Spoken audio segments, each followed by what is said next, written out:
19장 33절에서 41절까지 신약성경 222페이지에 있습니다. 우리 한 절씩 교독하겠습니다. 제가 33절 먼저 읽겠습니다.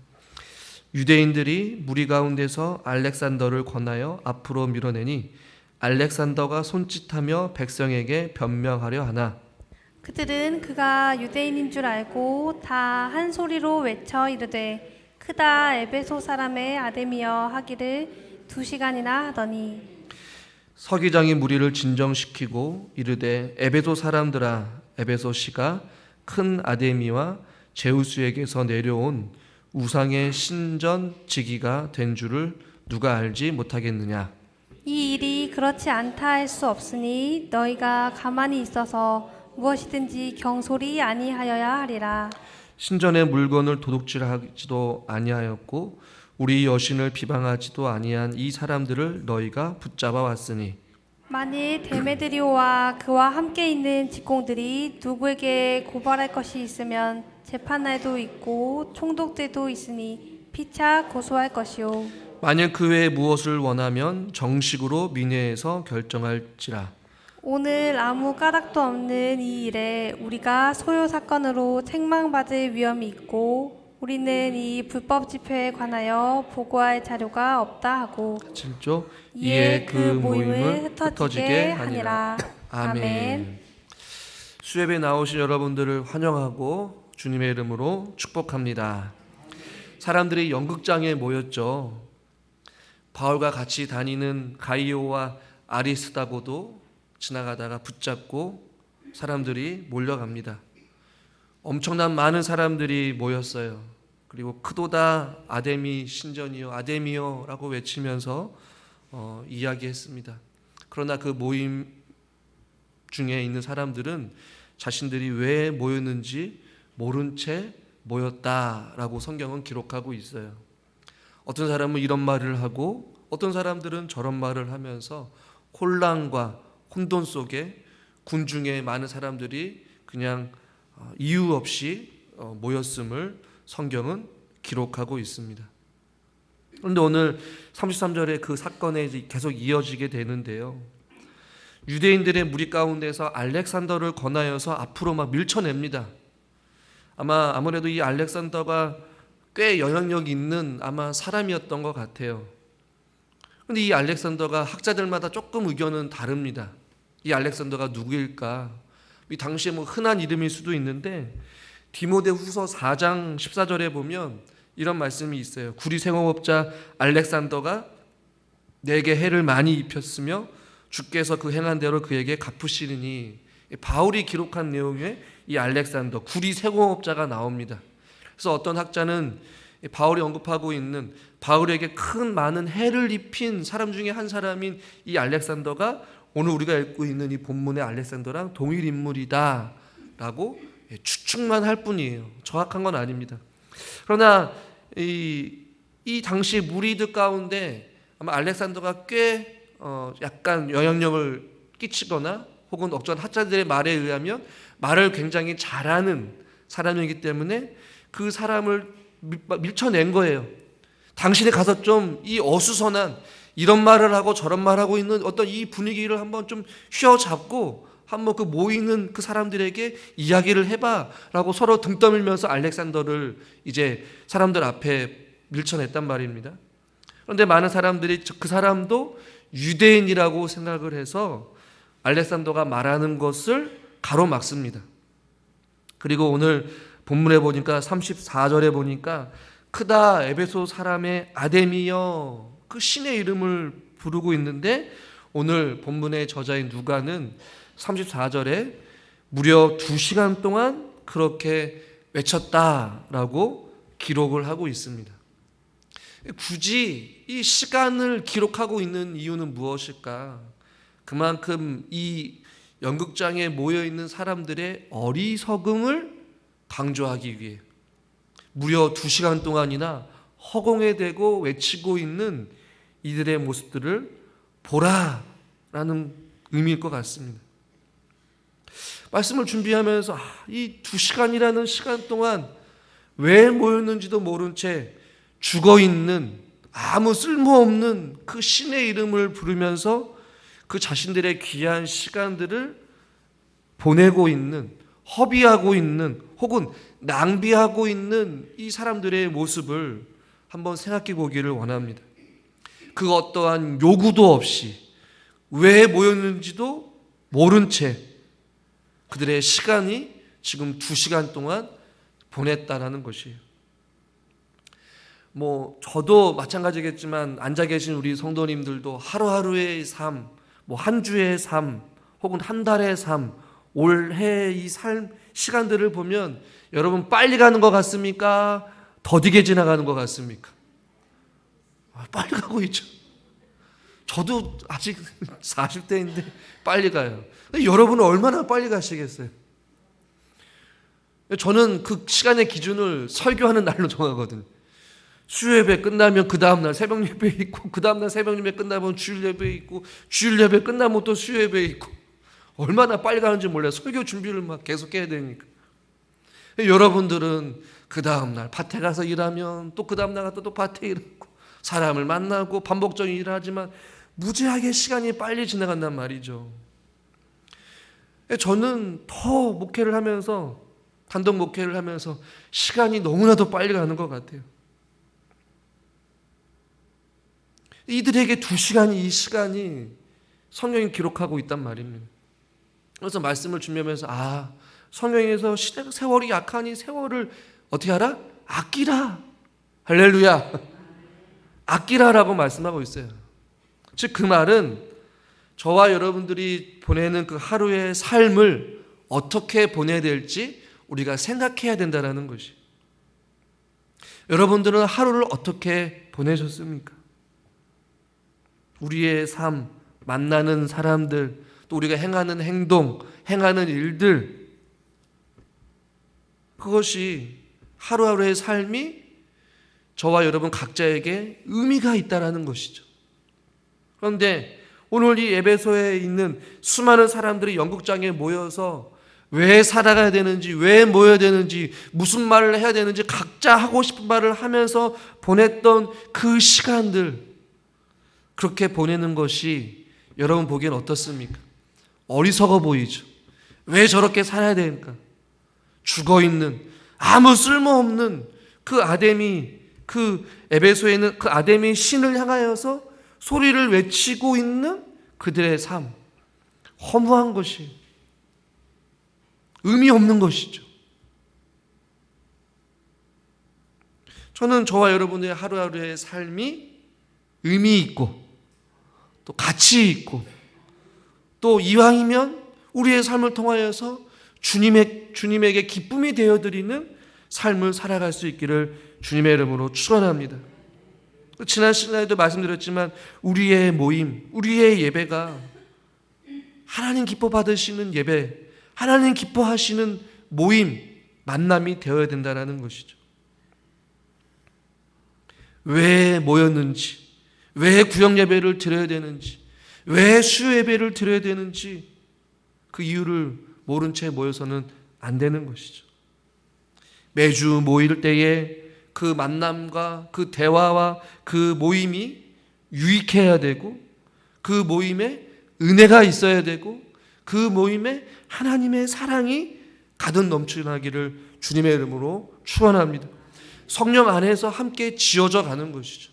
저는 우리 구역이, 우리 전도회가 그런 구역과 전도회가 되기를 기대하고 소망하고 또한 기도합니다. 모일 때마다 세상적인 이야기들도 가득 넘치고 자녀 이야기하고 신세 한탄 이야기하고, 물론 서로의 삶을 나눔으로 인하여서 어떠한 속 안에 있는 응어리진 것들이 때로는 속 시원할 때가 있어요. 그런 모임도 충분히 있어야 됩니다. 그러나 우리의 모임 가운데에 하나님과 함께 모여 기도하는 기도의 모임이 있어야 되는 것이고, 사랑의 모임이 있어야 되는 것이죠. 부교자 때 우리 교회 섬겼던 교회에서 권사님들이 사조직을 만들었어요. 교회에서 그렇게 조직을 만들지 말라고 했는데, 그런데 그 조직이 굉장히 은혜스러운 조직이다 보니까 뭐라고 하지는 못해요. 그 자기네들끼리 모여가지고 교회의 환우분들을 위하여서 교회의 어떤 문제를 놓고 목회자를 놓고 기도하는 것이에요.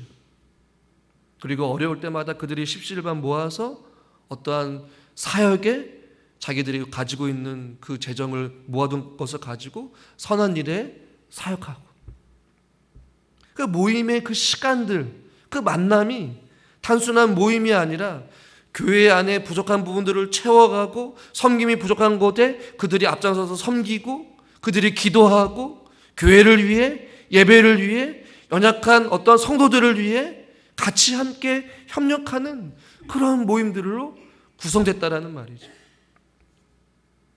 그 누구 하나 강요하지 않았어요. 그러나 자기네들이 자발적으로, 기쁨으로, 자기네들이 권사라는 직분을 받은 그 동기로서 같이 선한 사역을 하기 위해 모였다라는 것이죠. 오늘 이 신전에 모여있는, 경기장에 모여있는 이 어리석은 자들의 모임과 같이 되는 것이 아니라 우리 부춘정교회 성도들과 성도들 안에 그러한 모이기에 힘쓰고 모일 때마다 기도하고 흩어져서도 기도하고, 할렐루야, 그런 은혜스러운 모임, 또 구역 전도회가 또 될 수 있기를 주님의 이름으로 축원합니다. 2시간 동안 큰 소리로 지금 신을 부르고 있어요. 그러자 이제 공권력이 찾아옵니다. 35절에 보십시오. 서기장이 무리를 진정시키고 라고 말씀하고 있어요. 여러분, 질문을 한번 해볼게요. 여기서 말하는 서기장이 혼자 왔을까요? 누구랑 같이 왔을까요? 여기서 말하는 서기장은 총독을 보좌하면서 법령을 집행하고 또 대소 집회를 관장하는 어떤 행정관이에요. 공무원이에요. 오늘날로 말하면 좀 힘이 있는 사람이에요. 이 공무원이 수많은 사람들이 연극장에 모여서 막 흥분했어요. 분노했어요. 화가 났어요. 가이오와 아리스도를 끌고 잡고 왔어요. 뭔가 지금 당장이라도 큰 일이 일어날 것 같은 사람들이 흥분 상태에 있단 말입니다. 그런 상황 가운데 서기장이 혼자 왔을까요? 성경엔 기록되어 있지는 않지만 분명히 서기장은 혼자 오지 않았을 거예요. 이 수많은 무리들을 진정시키기 위해 많은 무장한 군인들을 데리고 호의를 받으면서 나타났을 거란 말입니다. 그리고 정갈하게 군인들이 쫙 섰을 거예요. 그리고 수많은 무리들 2시간 동안 소리를 크게 지르고 있었던 그들을 진정시키고 이제 서기장이 35절부터 말을 합니다. 뭐라고 말하는지 잘 보십시오. 35절, 이르되 에베소 사람들아, 에베소 시가 큰 아데미와 제우스에게서 내려온 우상의 신전지기가 된 줄을 누가 알지 못하느냐. 너희들이 제우스 신과 아데미 신을 지키는 그 신전지기가 되는 너희들인 것을 누가 알지 못하느냐. 왜 그렇게 소란을 피우고 아데미 신을 부르고 있느냐라는 것이에요. 이 말은 에베소 사람들의 자부심을 추켜 세우고 있는 것이에요. 그리고 성경에는 아니지만 에베소의 창시자인 안드로클레스라는 사람을 기리는 비문이 새겨진 대리석에 이러한 글이 담겨져 있습니다. 에베소 사람들을 이렇게 표현해요. 자막을 보시면 모든 사람들 가운데 뛰어난 사람 중 가장 거룩한 사람들이고 아시아의 메트로폴리스에서 가장 위대하고 존경받을 만한 사람들이며 아데미 신전을 지키는 사람들, 이렇게 표현하고 있어요. 그러니까 에베소 지역에 있는 사람들은 이런 대리석에 새겨진 글을 통하여서 자부심을 가지고 있었어요. 자기네들이 그 큰 제우스 신과 아데미 신전을 지키는 신전지기로서 민족의 어떤 도시에 자부심을 가지고 있었단 말이에요. 서기장은 그것을 잘 알고 있어서 너희들이 그런 큰 민족이고 자부심을 가지고 있는 것을 내가 충분히 알고 있다. 그러면서 36절에 그러니 너희들은 가만히 있어서 경솔하게 행동하지 말라라는 것이. 왜 그렇게 분노하며 소리를 지르고 화를 내고 너희들이 왜 이유 없이 모였느냐라는 것이에요. 그러면서 37절부터 구체적으로 이야기를 하죠. 신전의 물건을 누가 도둑질한 것도 아니고 우리의 여신인 아데미 신전을 비방한 것도 아니고 그런데 너희들이 가이오와 아리스도고 이 사람을 왜 잡아왔느냐라는 것이에요. 만일 너희들이 38절에 데메드리오와 그와 함께 있는 직공들이 누구에게 고발할 것이 있으면 정식으로 재판 날도 있고 총독들도 있으니 고소해라라는 것이에요. 합법적으로 하라는 것이에요. 그러나 39절 만일 그 외에 무엇을 원하면 정식으로 민회에서 결정할지니라 이렇게 이야기하는 것이죠. 그러면서 40절에도 오늘 아무 까닭도 없는 이 일에 우리가 소요 사건으로 책망받을 위험이 있고 우리는 이 불법 집회에 관하여 보고할 자료도 없다 하고 서계장이 한마디로 너희들이 모여있는 이유는 아무 이유도 없다. 불법 집회다라고 한마디로 요약을 해요. 그리고 결과적으로 41절에 오늘 설교 제목과 같이 그 모임을 흩어지게 하니라 라고 말씀하고 있어요. 저는 41절의 말씀을 눈여겨봤으면 좋겠어요. 결과이죠. 이에 그 모임을 흩어지게 하니라. 2만 명이 넘는 사람들이 들어갈 수 있는 그 연극장에 수많은 사람들이 모였단 말입니다. 그런데 그 모임을 흩어지게 했어요. 결국 그들의 집회는 불법 집회로 판명이 났고 결국에는 그 어떠한 결과나 그 어떠한 소득이나 만족할 만한 어떠한 판결도 없이 이 집회는 어떻게 되는 거야? 허무하게 끝나버렸다는 것이에요. 저는 여기서 몇 가지를 좀 생각해 보길 원하는 첫 번째는 이 내용에서 생략되어 있는 내용이 있습니다. 무엇일까요? 그 모임을 흩어지게 했어요. 이 모임 가운데 여러분 잊지 말아야 될 두 사람이 있습니다. 여러분 누구일까요? 가이오와 아리스다고. 여러분 이들은 어떻게 됐을까요? 불법 집회고 모임이 흩어지게 되었으니 당연히 가이오와 아리스다고는 어떻게 됐어요? 풀려난 거예요. 자유함을 얻게 된 것이었어요. 아무런 죄가 없음이 드러난 것이죠. 그리고 바울에게는 아무런 공적인 조치도 취해지지 않았다라는 것이. 이것을 통해 우리는 무엇을 알게 됩니까? 하나님께서 서기장이라는 사람을 사용하셔서 바울과 동역자들을 위험에서 벗어나게 하셨다라는 것이죠. 하나님이 일하셨음을 41절 한마디를 통해서 우리는 발견하게 된다라는 것입니다. 여러분 가이오와 아리스도고 입장에서 한번 생각해 봅시다. 그냥 길을 가다가 수많은 무리들 앞에서 끌려가서 연극장에 한복판에 아마 있었을 거예요. 얼마나 무서웠을까요? 얼마나 두려웠을까요? 5만 가지 생각이 다 들었을 것입니다. 이 혼란한 틈을 타서 잽싸게 도망을 칠까? 아니면 하나님을 부인할까? 아니면 하나님 앞에 기도를 해야 될까? 성경은 이들이 무엇을 했는지 기록을 하고 있지는 않지만 이들의 심리는 우리가 추측해 볼 수는 있죠. 그러나 가이오와 아리스도고는 그들과 함께 하신 하나님을 믿고 신뢰하며 그들은 하나님 앞에 담대하게 기도하면서 하나님께서 어떻게 일하실지를 무덤덤하게 기다리고 있지 않았을까라는 생각도 해보게 됩니다. 공포의 자리였어요.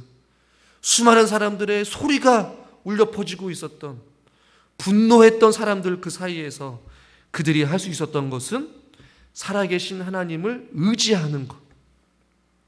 결과적으로 모험이 불법 집회로 흩어지게 되자 가이오와 아리스도가 더욱더 확신했던 것은 무엇일까요? 아하! 하나님이 우리를 지켜주셨구나.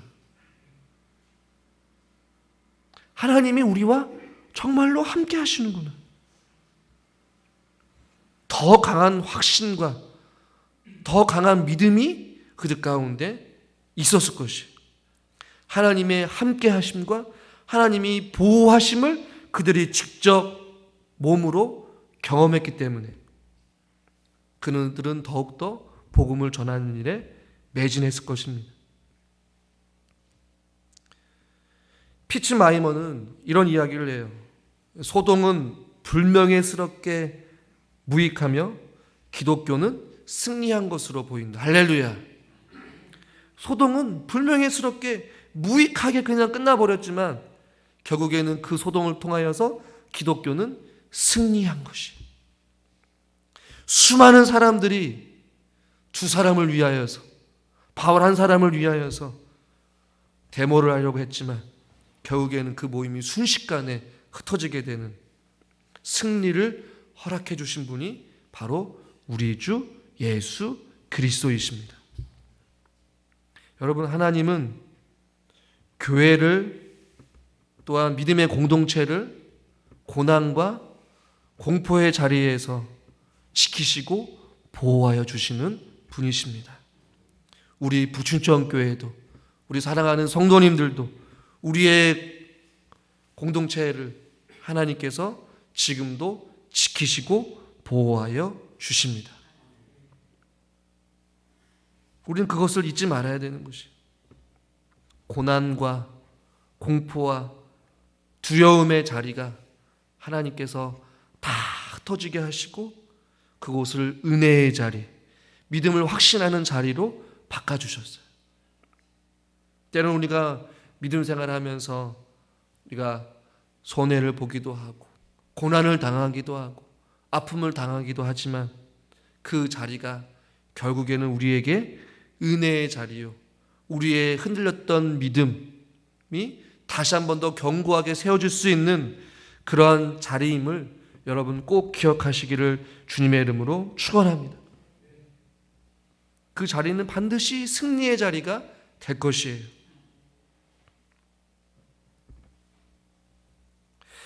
또한 마지막으로 생각해 볼 것은 바울, 가이오, 아리스다고 교회 성도들을 향해 끊임없이 공격을 했단 말입니다. 즉 사단은 교회와 사랑하는 성도님들과 또 수많은 공동체들을 하나님께서 지키시고 보호하시는데 사단은 끊임없이 우리를 공격을 할 것입니다. 수단과 방법을 가리지 않고 우리를 넘어뜨리려고 할 거예요. 우리는 이 영적인 치열한 전쟁터에서 어떻게 해야 할까요? 수적으로 보더라도 수많은 그 연극장에 모여있는 사람과 가이오와 아리스다고 상대가 안 되는 게임처럼 보이겠지만 그러나 우리에게는 누가 있습니까? 하나님이 함께 하십니다. 하나님이 함께 하시기에 우리는 반드시 승리할 수밖에 없는 것이죠. 우리는 이 세상을 영적인 전쟁터로 생각한다면 사랑하는 성도님들과 제가 해야 될 것은 항상 기도로 깨어 있어야 한다라는 것이, 생각지도 못한 곳에서 우리를 붙잡으려고, 우리를 영국장으로 끌려가려고, 우리를 어둠 가운데로 불순종으로 우리를 붙잡으려고 사단은 끊임없이 수단과 방법을 동원하여서 가리지 않고 우리를 공격할 것입니다. 교회를 어지럽게 하고 교회의 다툼을 일으키게 하고 교회의 미움을 일으키게 하고 또한 싸움을 일으키게 하고, 그럴 때마다 우리들은 서로 믿음 안에서 하나가 되어서 주님을 바라보고 뜻하지 않는 어려움을 만날 때에도 우리가 모두가 기도하는 일에 힘을 써서 하나님 앞에 모든 것을 맡기고 나아갈 때에 결국에는 어둠의 세력들은 도망치고 물러나게 될 것이고 그 안에 하나님이 함께 하셔서 하나님의 살아계심과 하나님의 역사하심을 우리를 통하여서 보여주게 될 줄 믿습니다. 그것이 믿음 생활인 것이에요. 믿음이 연약한 자들이 있다면 그들을 위해 함께 힘써 간구할 때에 그 사람이 치유되고 회복되어지고 주께 돌아오게 되는 놀라운 신앙의 어떠한 회복과 하나님의 일하심을 맛보아 알아야 되는 것이 바로 교회요, 믿음의 공동체인 것입니다. 교회 안에 기도할 제목들이 많이 있습니다. 우리가 그것들을 통하여서 우리 사랑하는 성도님들이 믿음이 흔들리지 아니하고 더욱더 하나님을 의지하며 그들의 믿음이 더욱더 견고해지고 하나님 안에서 승리할 수 있도록 사랑하는 성도님들과 제가 함께 기도하며 협력할 수 있는 그러한 믿음의 동역자들이 될 수 있기를 주님의 이름으로 축원합니다. 기도하겠습니다. 하나님 아버지, 수많은 사람들이 이유도 모른 채 모여서 가이오와 아리스다고를 붙잡고 크게 소리를 지르며 2시간 동안 허무하게 시간을 보내었던 그들의 어리석음을 보게 됩니다. 하나님, 우리가 살아가는 순간순간에도 우리의 하루하루의 삶을 주님을 위하여서 주님 오실 그날까지 우리에게 주어진 사명 따라 의미 있고 가치 있고 또한 하나님을 기쁘시게 하는 일에 우리가 우리의 삶을 드리게 하여 주시옵소서. 호흡이 멈추는 그 순간까지 우리의 입술을 통하여서 하나님을 찬양하기를 원하고 하나님의 복음을 자랑하는 그러한 사명자로서의 삶을 살게 하여 주시옵소서. 하나님, 수많은 사단의 공격으로부터 우리 교회를 지키시고 보호하여 주시며 우리 성도님들의 가정을 주님께서 붙잡아 주셔서 우리가 어떠한 원수의 공격에도 흔들리거나 넘어지지 않게 하여 주시옵시고 항상 깨어 있어서 기도하며 말씀으로 충만하고 성령으로 충만하여 줘서 어둠의 세력들을 물리칠 수 있도록 인도하여 주시옵소서. 그래서 영적으로 싸워서 승리하는 교회가 되기를 간절히 바라옵고 원하오니 주여 우리 교회를 주님 붙잡아 주시옵시고 우리 성도님들을 붙잡아 주시옵소서. 말세에 주님 오실 그날까지 하나님의 영광을 위하여서 끝까지 믿음을 붙잡고 주님 안에서 맞서 싸워 승리하는 삶을 저희들 살 수 있도록 은혜 베풀어 주시옵소서. 예수님의 이름으로 기도드리옵나이다. 아멘.